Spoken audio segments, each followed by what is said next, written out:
بسم اللہ الرحمن الرحیم۔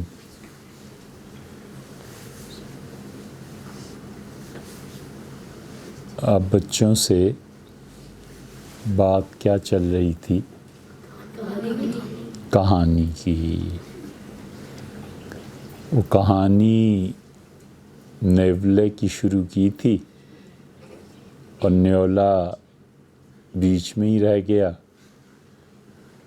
اور ہم اس کا نام اس کی تحقیق میں پڑ گئے، اور کوئی بات آپ سے بھی کہی تھی کہ آپ نے بھی پوچھ کے آنا ہے، تحقیق کرنی ہے۔ کوئی سوال آپ کو دیا تھا؟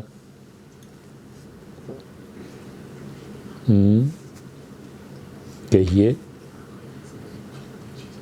کوئی سوال نہیں تھا۔ تو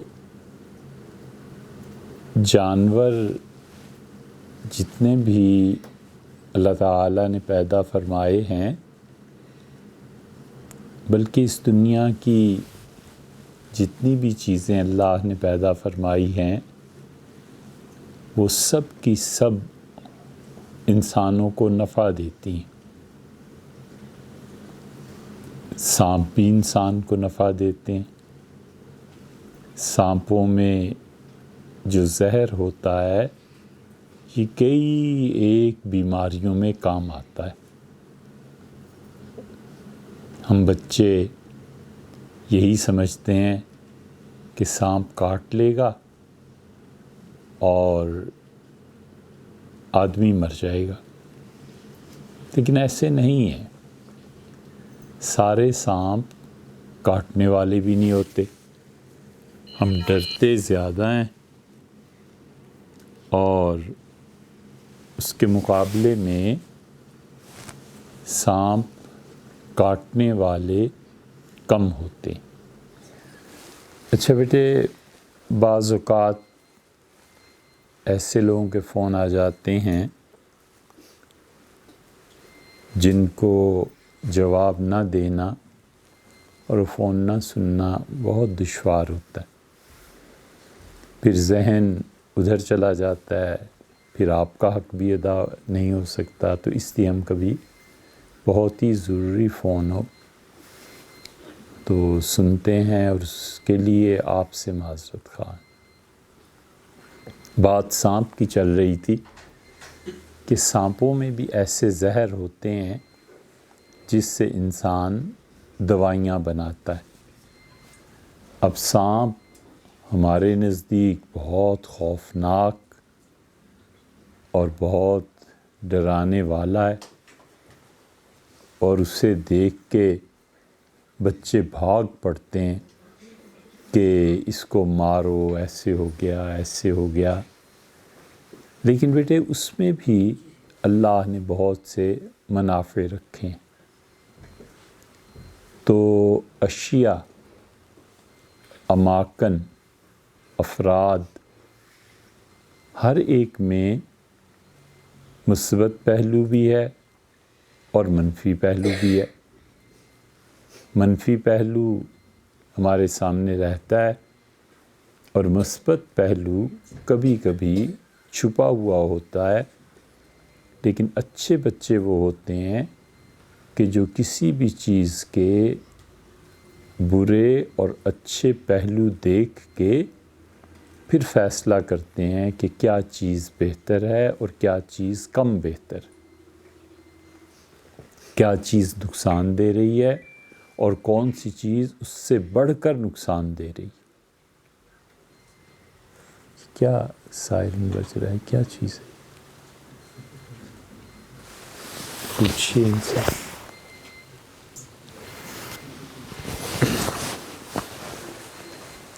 اور زندگی میں جی کوشش کر رہے ہیں راشد صاحب سے بات کریں۔ زندگی میں ہر مقام پر یہ بات پیش آتی ہے، کون سا فرد زیادہ اچھا ہے، کون سا کم اچھا ہے، کون سا نظریہ زیادہ بہتر ہے، کون سا نظریہ زیادہ بہتر نہیں ہے؟ کس مسجد میں نماز پڑھنا زیادہ اچھا ہے؟ اس کی نسبت کس مسجد میں نماز پڑھی جائے تو کم ثواب ملتا ہے؟ اچھا یہ بتائیے کہ دنیا میں سب سے اچھی مسجد کون سی ہے؟ جی، دنیا میں سب سے اچھی مسجد جہاں پر نماز پڑھی جائے تو بہت مسجد نبوی۔ اچھا بیٹے، مسجد نبوی سے مراد وہ مسجد جس کی بنیاد حضور صلی اللہ علیہ وسلم نے رکھی ہے۔ آپ میں سے کسی اور بچے کے پاس کوئی اور تحقیقی بات ہو؟ مسجد حرام، یہ ہے اصل جواب کہ مسجد حرام جو ہے بیت اللہ، وہ سب سے اچھی مسجد، اور اس کے بعد دوسرے نمبر پہ یہ مسجد ہے، اور تیسرے نمبر پہ مسجد اقصیٰ ہے، اور پھر اس کے بعد چوتھے نمبر پہ وہ مسجد ہے جہاں پر لوگ جمعہ پڑھتے ہیں، اور پانچویں نمبر پہ وہ مسجد ہے جو آپ اپنے محلے میں نماز پڑھتے ہیں، اس مسجد کو کہتے ہیں، کیونکہ جب آپ اپنے محلے کی مسجد میں نماز پڑھتے ہیں تو آپ کو 25 اور 27 گنا زیادہ ثواب ملتا ہے۔ 25-27 گنا ثواب کا مطلب یہ ہے کہ ایک آدمی جو گھر میں نماز پڑھتا ہے اس سے 25 اور 27 گنا افضل یہ ہے کہ وہ جماعت سے جا کر نماز مسجد میں پڑھے۔ اسی طرح وہ اگر جامع مسجد میں جا کر نماز پڑھتا ہے تو چونکہ نمازی وہاں زیادہ ہوتے ہیں تو اس لیے وہاں پر نماز پڑھنا زیادہ بہتر اور زیادہ افضل ہے۔ پھر آپ مسجد اقصیٰ چلے جائیے۔ مسجد اقصیٰ کس نے بنائی تھی؟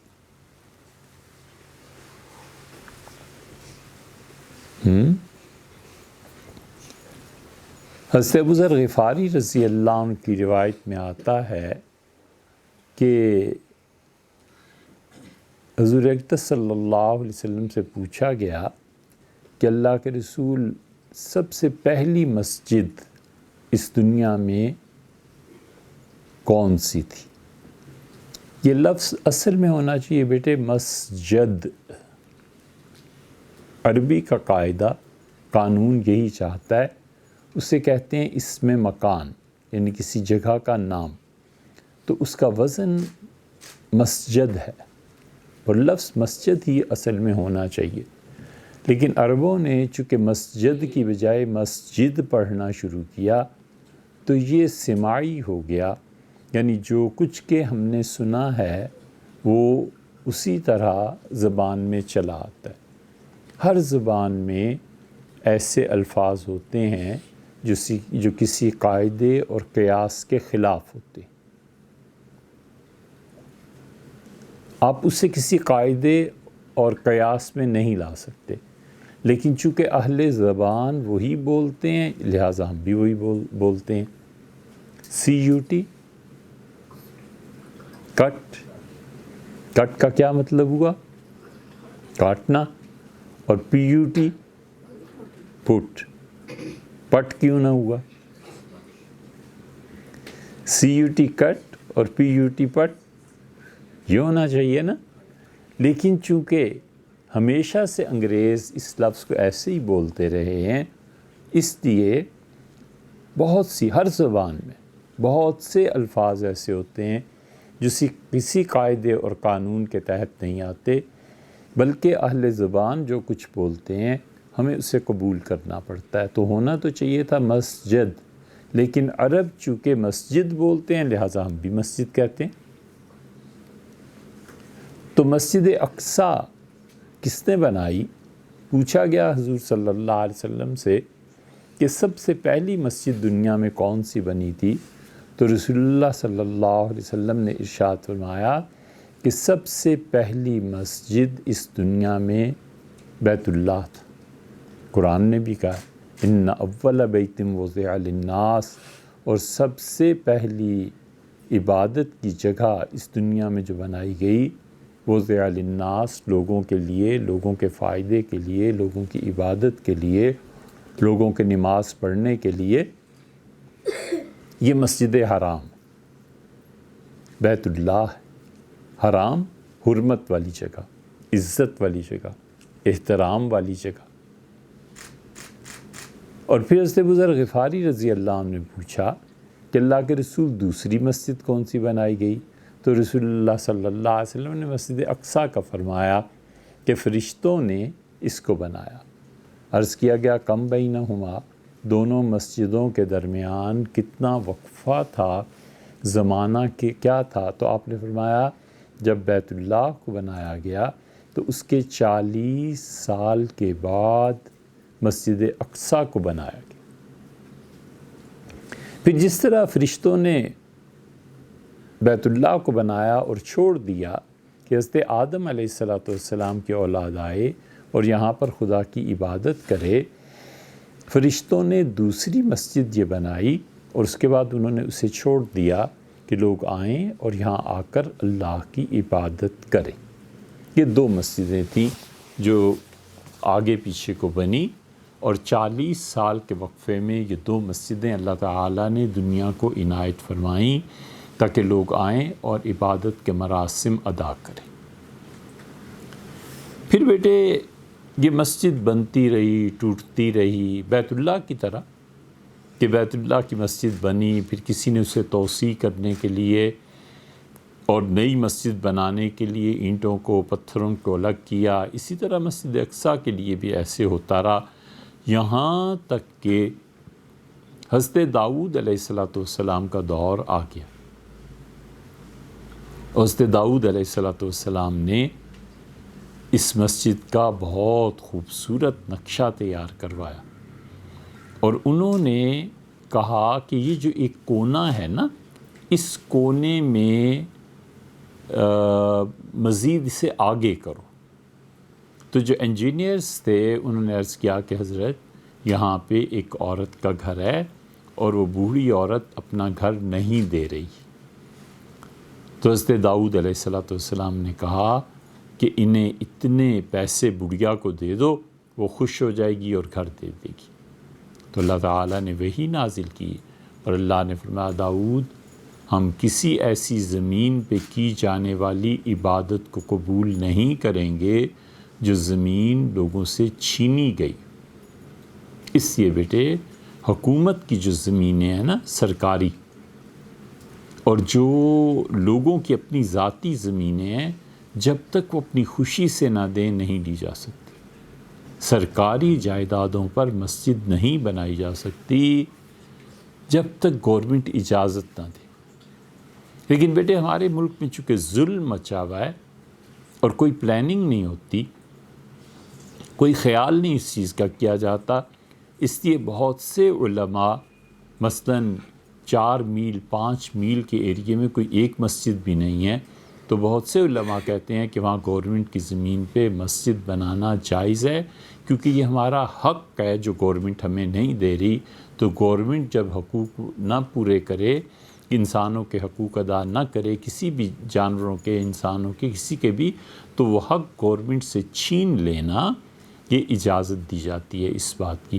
اب 5 میل ہے اور اس میں کوئی ایک مسجد بھی نہیں بنی، اب مسلمان کہاں جائے نماز پڑھنے کے لیے؟ یہ تو گورنمنٹ کو اپنی پلاننگ میں رکھنا چاہیے تھا کہ ہر مناسب قطعے پر، ہر مناسب جگہ پہ وہ مسجد کے لیے جگہ دے دیتے۔ تو حضرت سلیمان علیہ السلام کے جو والد تھے سیدنا داؤد علیہ السلام، انہوں نے چاہا کہ اس بوڑھی عورت کے گھر پر قبضہ کر لیں۔ اللہ تعالیٰ نے اس کو پسند نہیں فرمایا، اور اس کے بعد پھر حضرت داؤد علیہ السلام کو اللہ تعالیٰ نے مسجد بنانے سے ایک اور واقعہ تھا، اس کی وجہ سے منع فرما دی۔ فتوحات مکیہ میں ابن عربی رحمۃ اللہ اس واقعے کا ذکر کیا۔ پھر حضرت داؤد علیہ السلام نے اللہ سے دعا مانگی اور انہوں نے کہا کہ میرے پروردگار مجھے اگر اجازت نہیں ملی تو میرے بیٹے کو اجازت دیجیے کہ وہ تیرا ایک گھر بہت اچھا عبادت کے لیے تعمیر کرے۔ تو اللہ تعالیٰ نے فرمایا تمہارے بیٹے کو توفیق دیں گے۔ حضرت سلیمان علیہ السلام ان کے بیٹے تھے، ان کا دور آیا اور اللہ نے انہیں توفیق بخشی۔ تو جب وہ اس بیت المقدس کی اس مسجد اقصیٰ کو بنا رہے تھے تو انہوں نے اللہ سے 3 دعائیں مانگی۔ آپ بتا سکتے ہیں کون کون سی؟ انہوں نے سب سے پہلے عدل کی دعا مانگی کہ اے اللہ مجھے توفیق دے کہ میں ایسے فیصلے مقدمات کے ایسے فیصلے کروں جن سے تو راضی اور خوش ہو، میرا فیصلہ تیرے فیصلے کے برابر ہو جائے۔ یہ انہوں نے دعا مانگی۔ عدل، انصاف، جسٹس، یہ بہت بڑی چیز ہے بیٹے۔ ہمیشہ انصاف سے کام لینا چاہیے، ہمیشہ۔ اسی لیے رسول اللہ صلی اللہ علیہ وسلم نے فرمایا کہ 2 افراد کے بارے میں تمہیں خاص طور پر نصیحت کر کے جا رہا ہوں کہ ان کے بارے میں انصاف کرنا، کبھی بھی ان پہ ظلم نہیں ہونا چاہیے۔ ایک وہ بچے جن کے والد کا انتقال ہو گیا، اور ایک عورتیں۔ فرمایا ان کے حقوق کا ہمیشہ خیال رکھنا، کیونکہ لوگ انہیں کمزور سمجھتے ہیں نا، لیکن بیٹے ان کا پروردگار سب سے زیادہ مضبوط ہے، وہ دیکھ رہا ہوتا ہے۔ ہم وہ کچھ نہیں ہیں بیٹے جو ہم اور آپ ایک دوسرے کو سمجھتے ہیں۔ آپ سمجھتے ہیں ہم بڑے نیک ہیں، ہم سمجھتے ہیں آپ بڑے معصوم ہیں، ایسے نہیں ہیں۔ ہم سب وہ کچھ ہیں جو اللہ ہمیں دیکھ رہا ہے۔ اللہ جو کچھ جانتا ہے نا ہمارے بارے میں، در حقیقت ہم وہ ہیں۔ اس سے بیٹے جو لوگ ظلم کرتے ہیں نا، عدل نہیں کرتے، کہ خدا کی چکی میں پس جاتے ہیں، اور خدا کی چکی ہمیشہ آہستہ چلتی ہے اور بہت باریک پیستی ہے۔ سمجھے بیٹے؟ اللہ کی چکی بہت آہستہ چلتی ہے اور بہت باریک پیس کے رکھ دیتی۔ تو حضرت سلیمان علیہ السلام نے پہلی دعا اللہ سے مانگی اور انہوں نے کہا کہ اے میرے پروردگار، میرے فیصلے تیرے فیصلوں کے برابر ہو جائے۔ اللہ تعالیٰ نے اس کو قبول فرما لیا۔ اسی لیے ایک مقدمے کا ذکر قرآن میں آیا ہے، ایک فیصلہ ان کے والد حضرت داؤد علیہ السلام نے کیا، اور اسی مقدمے کا فیصلہ حضرت سلیمان علیہ السلام نے بھی کیا۔ وہ عدالت سے جب فیصلہ سن کے لوگ باہر نکلے تو حضرت سلیمان علیہ السلام نے کہا کہ والد صاحب نے کیا فیصلہ کیا؟ ان کا یہ، ان کا اگر میں والد کی جگہ ہوتا تو یہ فیصلہ کرتا۔ اللہ تعالیٰ فرماتے ہیں فَفَهَمْنَاهَا سلیمان، اور سلیمان علیہ السلام کو ہم نے قوت فیصلہ بنسبت ان کے والد کے زیادہ عنایت کی۔ تو سلیمان علیہ السلام کا فیصلہ دونوں میں انصاف تھا، باپ اور بیٹے کے فیصلے میں، لیکن زیادہ اللہ کو پسند آیا حضرت سلیمان علیہ السلام کا فیصلہ۔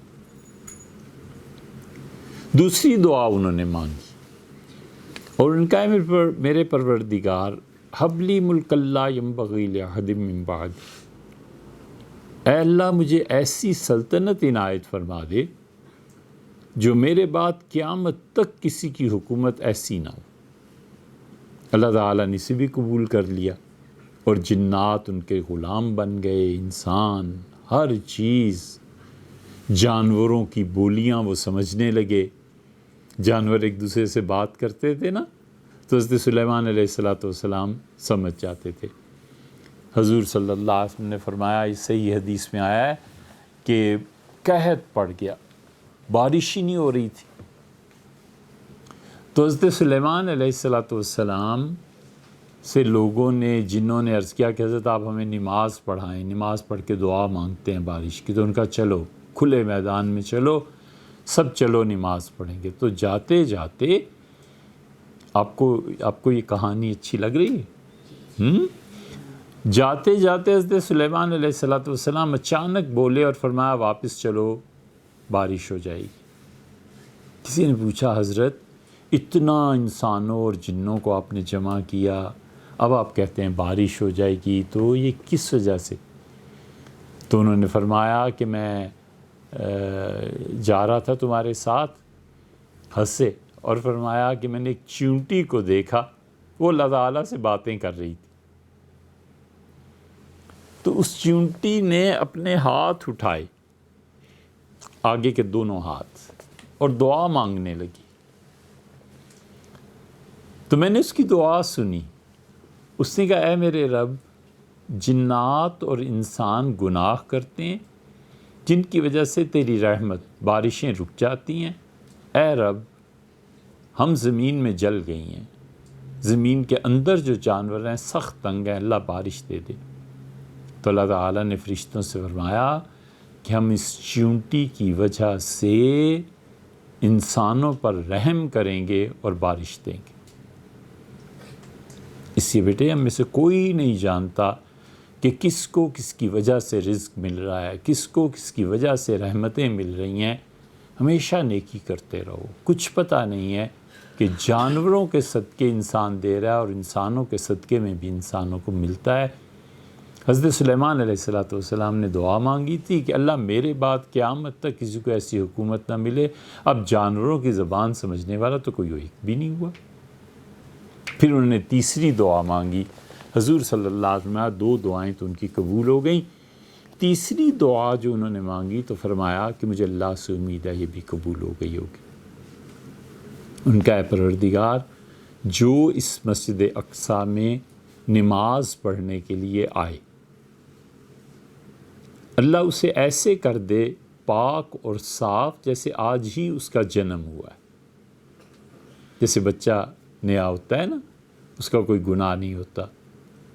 اور رسول اللہ صلی اللہ علیہ وسلم نے فرمایا اس کو اللہ اس گھر کی زیارت سے ایسے ہی پاک کر دے، اس میں نماز پڑھنے سے، جیسے کہ وہ بچہ جو کہ ابھی پیدا ہوا ہے. تو آپ نے فرمایا مجھے امید ہے اللہ سے کہ جو شخص بھی یہاں نماز پڑھنے آئے گا اللہ اس کے سارے گناہوں کو معاف کر دے گا.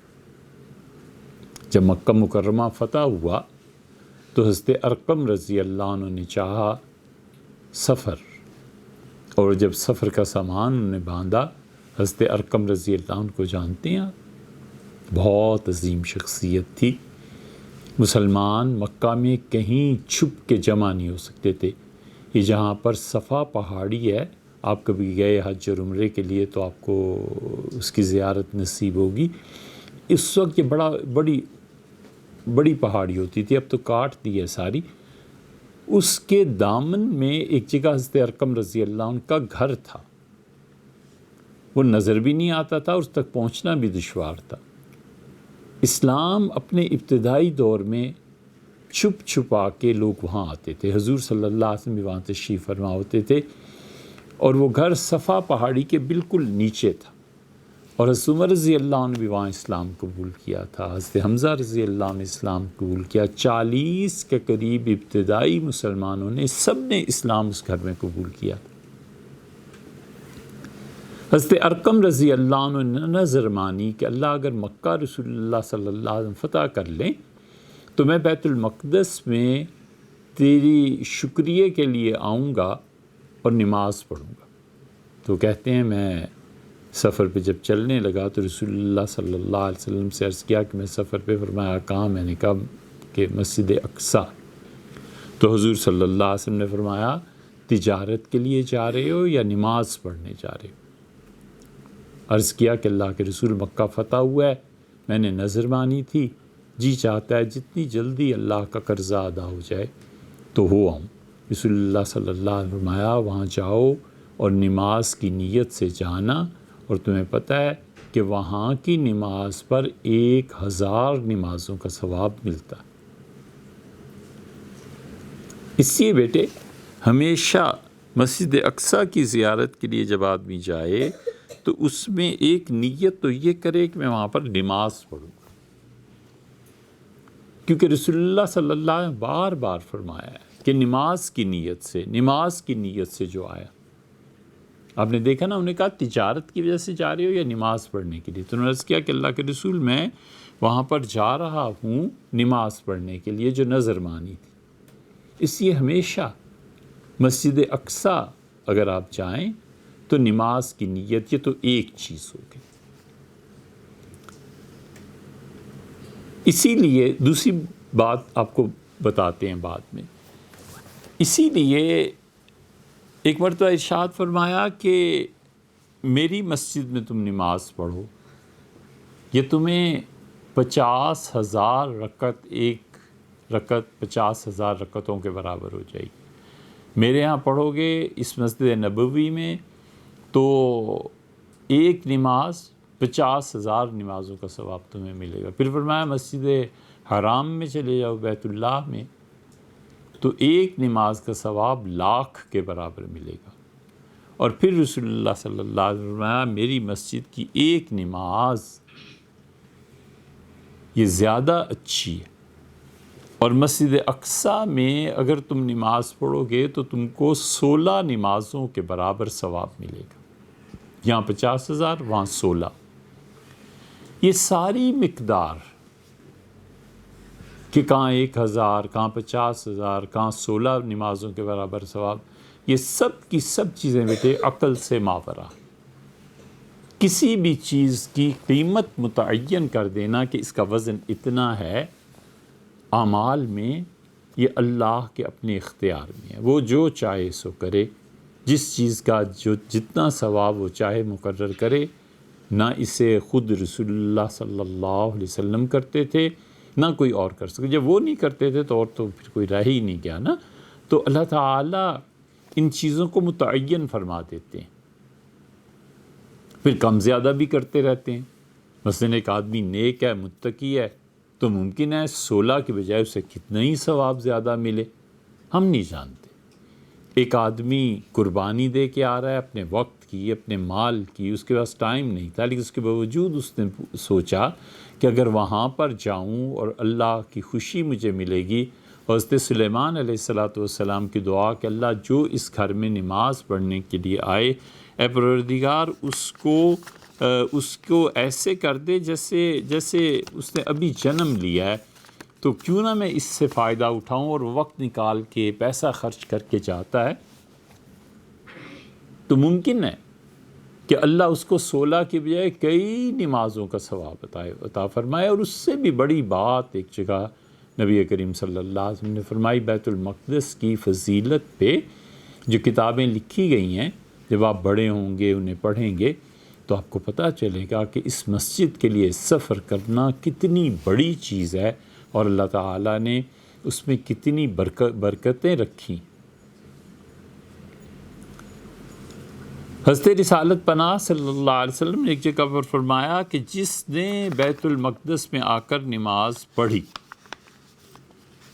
فرمایا غفر لہ، وہ بخش دیا گیا، اس کے سارے گناہ معاف ہو گئے، اگلے پچھلے گناہ معاف ہو گئے، کیونکہ حضرت سلیمان علیہ السلام نے دعا مانگی تھی نا۔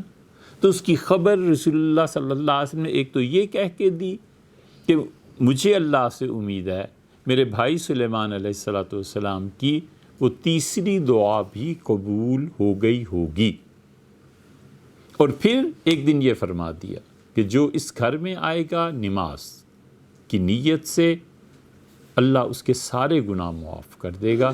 تو اس سے بیٹے ایک تو ہمیشہ نماز کی نیت سے جانا چاہیے بیت المقدس کہ اللہ کے گھر میں نماز پڑھوں گا۔ مکحول تابعین میں سے تھے، اور یہ بات اب ذرا ثابت ہونا ایسے تو دشوار ہے کہ حضور صلی اللہ علیہ وسلم نے فرمایا ہو، لیکن مکحول نے اتنی بڑی بات یقیناً کسی صحابی تابعی رضی اللہ عنہ سے، کسی تابعی رضی اللہ عنہ سے سنی ہوگی، اور انہوں نے صحابہ میں سے، اور صحابہ نے رسول اللہ صلی اللہ علیہ وسلم میں سے سنی ہوگی۔ اور اگر کوئی آدمی اس ترتیب پہ نہ بھی چلے تو کوئی حرج نہیں، کوئی ضروری نہیں ہے۔ لیکن مکحول رحمۃ اللہ علیہ کہتے تھے کہ ظہر کی نماز پڑھے، پھر عصر، مغرب، عشاء اور اگلے دن فجر کی نماز پڑھے تو امید کرتا ہوں کہ اللہ نے اس کے سارے گناہ معاف کرا دیے۔ 5 نمازوں کے جماعت سے پڑھنے کا حکم دیا انہوں نے اور لوگوں کو بتایا کہ یہاں پر کتنی بڑی فضیلت ہے۔ یہ ان کی بیان کردہ ترتیب ہے، کوئی مانتا ہے کوئی نہیں مانتا، یہ ایک الگ بحث ہے، لیکن اگر جانا ہی ہو بیٹے تو اس ترتیب پہ ایک مرتبہ عمل کر لے آدمی، کیا پتہ اللہ کی رحمت کسے ڈھانپ لے اور اپنی نافرمانی اور خطاؤں سے خدا کس سے درگزر کرے۔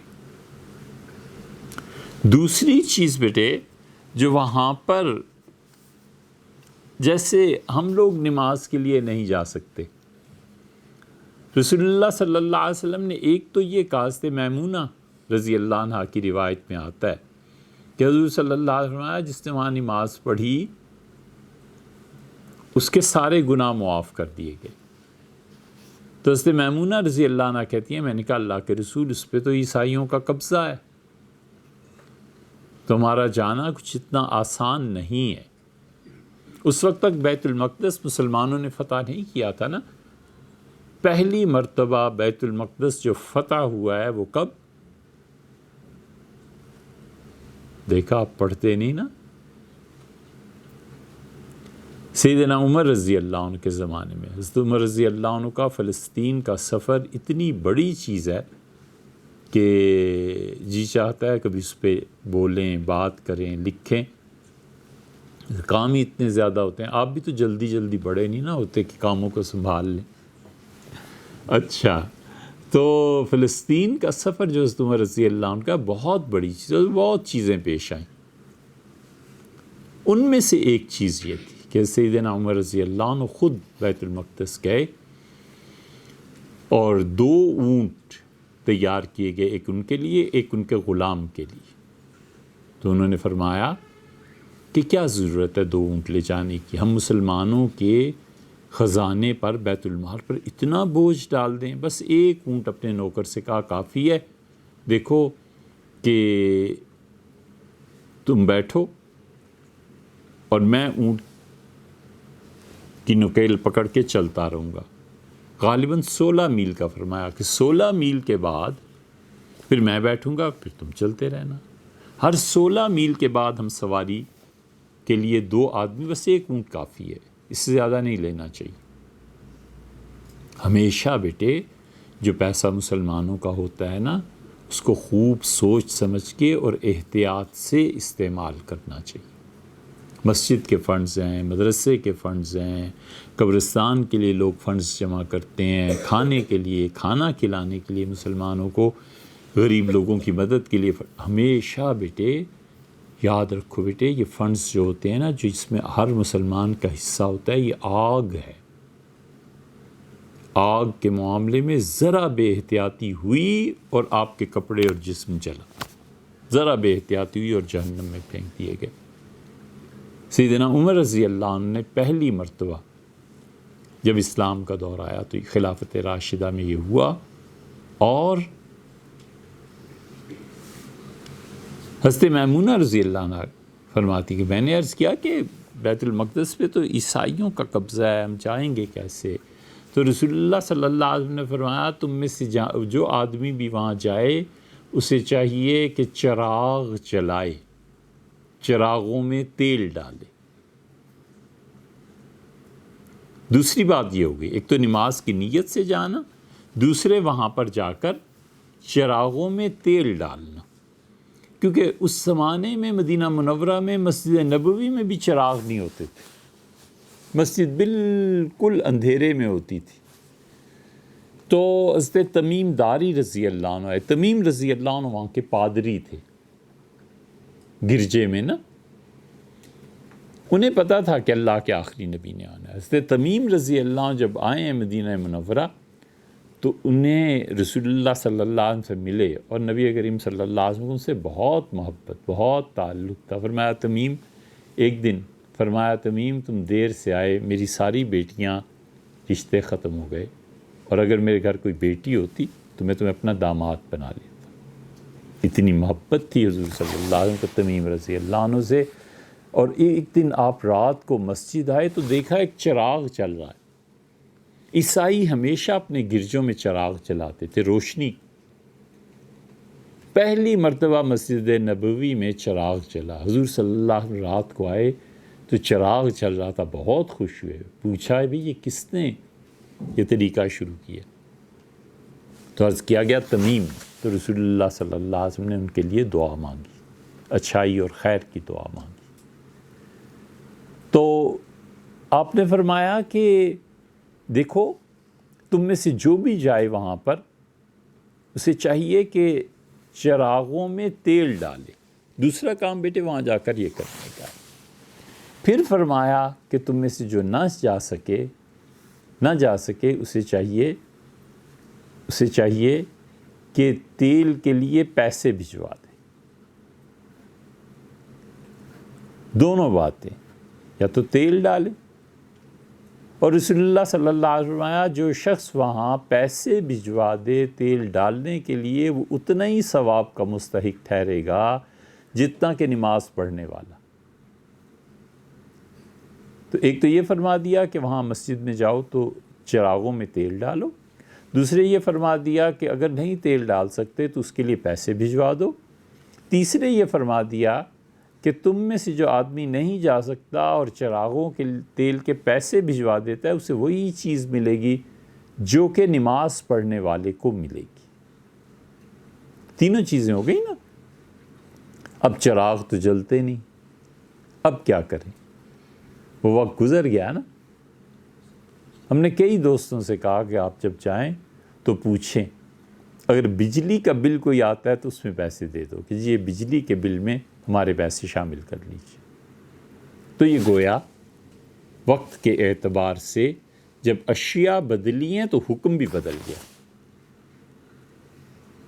یہ ایک طرح کا نئی ایک چیز ہے، کوئی مانے نہ مانے، لیکن ہمارا خیال یہی ہے کہ اگر وہ اس پہ عمل کرے گا تو انشاءاللہ اسے وہی چیزیں ملیں گی جو رسول اللہ صلی اللہ علیہ وسلم نے چراغوں میں تیل ڈالنے کے متعلق ارشاد فرمائی ہیں۔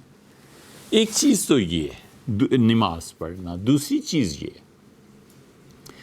تیسری چیز بیٹے بہت بڑی چیز ہے، بہت بڑی چیز ہے، وہ نماز سے بھی بڑی چیز ہے۔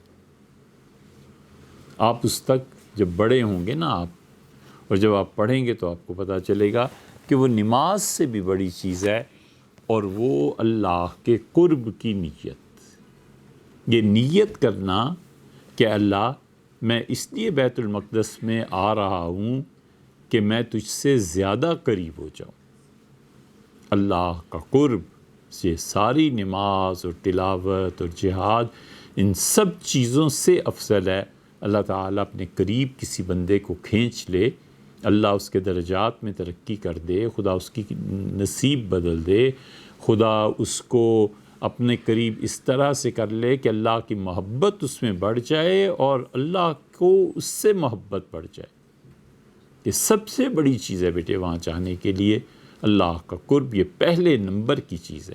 اسی لیے رسول اللہ صلی اللہ علیہ وسلم نے فرمایا کہ تم اللہ کے قریب ہونا چاہتے ہو تو اس مقصد کے لیے 3 مسجدوں کا سفر کرنا، میری اس مسجد کا، بیت اللہ کا اور بیت المقدس کا۔ یہ نماز سے بھی بڑی چیز، کیونکہ نماز بھی تو اللہ کے قرب کے لیے ہے نا۔ تو جو آدمی ان 3 مساجد میں سے کسی مسجد کا سفر کرتا ہے اللہ کے قریب ہونے کی نیت سے، تو اللہ جب قریب ہوتا ہے تو پھر نماز بھی ہوتی ہے، روزہ بھی ہوتا ہے، سب چیزیں آ جاتی ہیں۔ تو اللہ کا قرب، اور پھر وہاں جا کر دوسری نیت کہ میں نماز پڑھنے کے لیے جا رہا ہوں، اور تیسرے وہاں پر جا کر چراغ میں تیل ڈالنا۔ چوتھی چیز آپ سے عرض کریں بیٹے، جس زمانے میں لوگ بیت المقدس سے احرام باندھ کے عمرے کے لیے آتے تھے، ان میں سے معاذ رضی اللہ عنہ تھے۔ ایک تابعی کہتے ہیں کہ میں ان لوگوں میں سے ہوں جنہوں نے معاذ رضی اللہ عنہ کے ساتھ احرام باندھا تھا، اور پھر ہم وہاں سے چلے اور خدا کے دوسرے گھر یعنی بیت اللہ میں آئے۔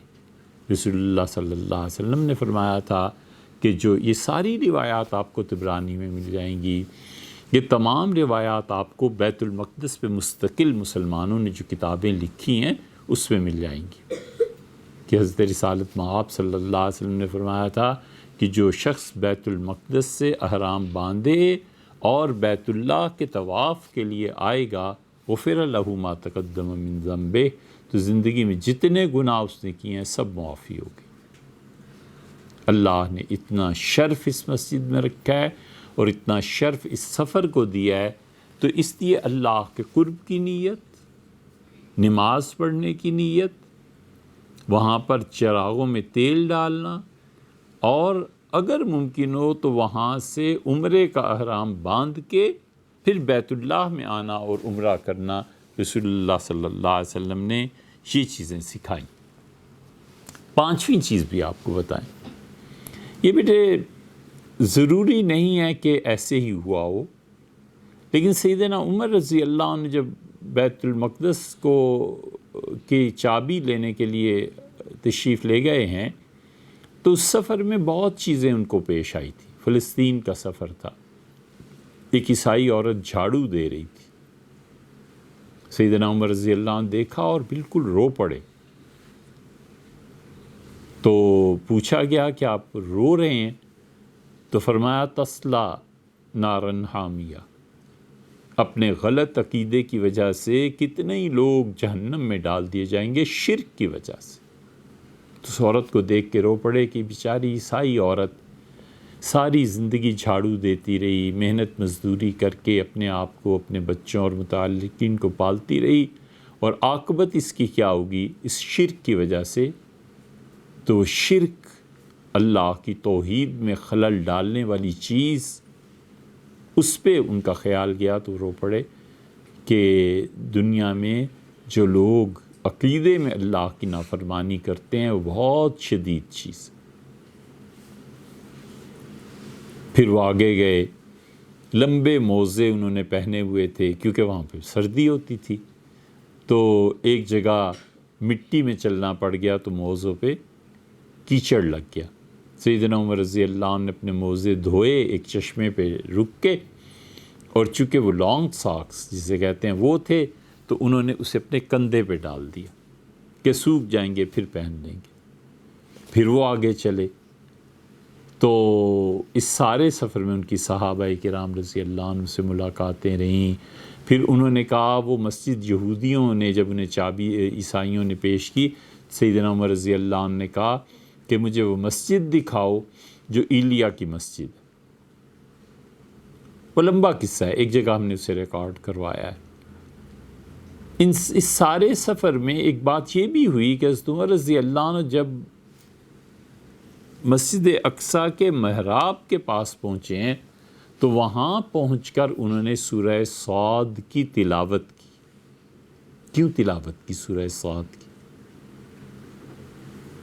کچھ علماء کا خیال یہ ہے کہ سورہ صاد کو چونکہ وہاں سے مناسبت ہے، یا پھر انہوں نے رسول اللہ صلی اللہ علیہ وسلم سے سنا ہوگا اس لیے تلاوت کی، اور کچھ علماء کہتے ہیں کہ بس روٹین میں جیسے اور چیزیں تھیں یہ بھی ایک چیز تھی۔ سیدنا عمر رضی اللہ عنہ نے اس طرح سے تلاوت کی کہ وہ قرآن پاک کی جو تلاوت کرتے تھے بس وہ چیز ایک پیش آ گئی۔ لیکن جو لوگ بھی وہاں جاتے ہیں انہوں نے عبادت ہی کرنی ہوتی ہے نا بیٹے، تو اس عبادت میں اگر وہ محراب کے قریب کہیں بیٹھ کر سورہ صاد پڑھ لیں تو عین ممکن ہے کہ سیدنا عمر رضی اللہ عنہ نے اس کے متعلق کچھ سنا ہو رسول اللہ صلی اللہ علیہ وسلم سے، تو خاموشی سے انہوں نے اس روایت پر عمل کر لیا ہو۔ ہمیں تو نہیں معلوم کیا سنا ہوگا، لیکن اگر جانا ہو جائے تو وہاں پر سورہ صاد کی تلاوت کر لینی چاہیے، بہتر یہی۔ تو ہم نے آپ کو بتایا کہ مسجد اقصیٰ میں اللہ کے قرب کی نیت کہ اے اللہ میں آپ کے قریب ہونا چاہتا ہوں زندگی میں۔ اللہ کا قرب بیٹے سمندر کا پانی ہے۔ سمندر کے پانی میں کیا چیز ہوتی ہے؟ نمک، سالٹ۔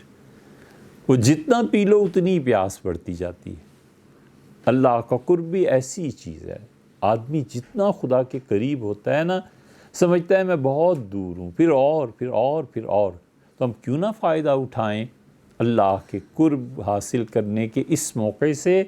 اللہ کا قرب، اللہ کے قریب ہونا، وہ اتنی حد تک قربت ہو جاتی ہے کہ رسول اللہ صلی اللہ علیہ وسلم نے ایک جگہ بیان فرمایا ہے کہ اللہ کہتا ہے کہ میرا بندہ میرے قریب ہوتا ہے فرض کے ذریعے، پھر میرا بندہ میرے قریب ہوتا ہے نفل نیکیاں کر کے، حتیٰ کنتو سمعہ الذی یسمع بی، میں بندے کے لیے قوت سامعہ بن جاتا ہوں، بندہ میرے ذریعے سے سنتا ہے، اور میں اس کی آنکھ بن جاتا ہوں، میرے ذریعے سے دیکھتا ہے، اور میں اس کا ہاتھ بن جاتا ہوں، میرے ذریعے سے پکڑتا ہے، میں اس کا پاؤں بن جاتا ہوں، پھر اس طرح وہ چلتا ہے۔ اور دو باتیں تو زبردست کہیں، وَلَئِنِ اسْتَعَاذَنِي لَأُعِيذَنَّهُ، اگر میرا بندہ اس مقام پہ پہنچ کے مجھ سے کسی بھی چیز سے پناہ مانگے گا، ہم ضرور اسے پناہ دیں گے۔ وَلَئِن دَعَانِي، اور میرا بندہ اس مقام پر پہنچ جائے قرب کے، وہ مجھ سے دعا مانگے گا کوئی بھی، لَأَسْتَجِيبَنَّهُ، ہم اپنے بندے کی دعا ضرور سنیں گے۔ ماسٹر کی مل گئی نا بیٹے۔ تو اللہ کے قرب کی نیت، نماز پڑھنے کی نیت، اور تیسری چیز وہاں چراغوں میں تیل ڈالنا، اس کو ہم نے بتایا آپ کو کہ بجلی کا بل۔ چوتھی چیز کہ یہ وہاں سے احرام باندھ کر عمرے کے لیے چلنا، اور پانچویں چیز سورہ صاد کی تلاوت۔ اللہ تعالیٰ توفیق بخشے۔